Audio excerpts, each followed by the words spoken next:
Ah, yung nasa gilid sa akin. Saan yung gilid ko? Ay, nandito. May Andun. water. Kinuha ko na. Okay. Ito, salita kayo mga kaibigan. Itong litson.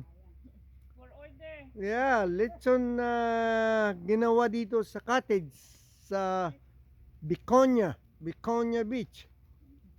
Yeah, cottage ng kapatid ko, si Benigno Catalan. No pa, Ben ka mo. Ay, Ben pala. O, sabi niya, para pagandahin, parang Canadian, Ben. Yan si Ben. Yan ang cottage niya. Mhm. Yan ang asawa niya, si Ligaya. Mga bisita nila. Yeah. Si, Happy birthday, Christian. yan. Kalimutan ko ng pangalan. Ate Mayan. Si Marian at saka si Telma. Si ano niya, si Kuya Paul. Saka yung asawa ni Telma nandoon, si Junior. Siyang naglilitson, mga kaibigan. Tingnan nyo itong ginagawa niya. Yan, masarap. Lasang litson talaga. Masarap ang flavor niyan. Mhm.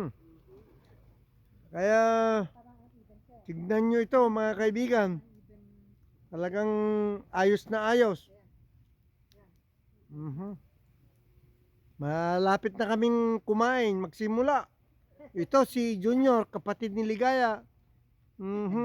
Siyang taga-luto namin ng litson. Yeah. Yeah. Master litson.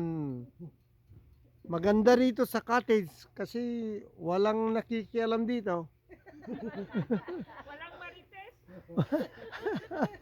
Yeah. At saka magandang weather ngayon. Magandang weather, walang lamok, walang Langaw. langaw. Ano, walang langaw ngayon. Wala. Maganda. Doon sa ano ni Kuya Tek. Ang dami? Ang daming langaw. Every time na uwi si Manong mo na magagawa ng shed. Sabi ko, ang daming langaw dito sa sasakyan mo. Walang langaw ngayon. Ito, kalahating oras pa siguro, baka luto na to. Tingnan nyo mga kaibigan, ang kulay niya. Ganda, ipukuan natin. Yan. Yan, ang init. Talagang crispy yan. Wala siya. Mhm. Ay, si ano, si Mar. Okay, mamaya uli mga kaibigan, Sabi ni Mar, pag tinatay na, sana tayo itutuloy uli. Bye-bye.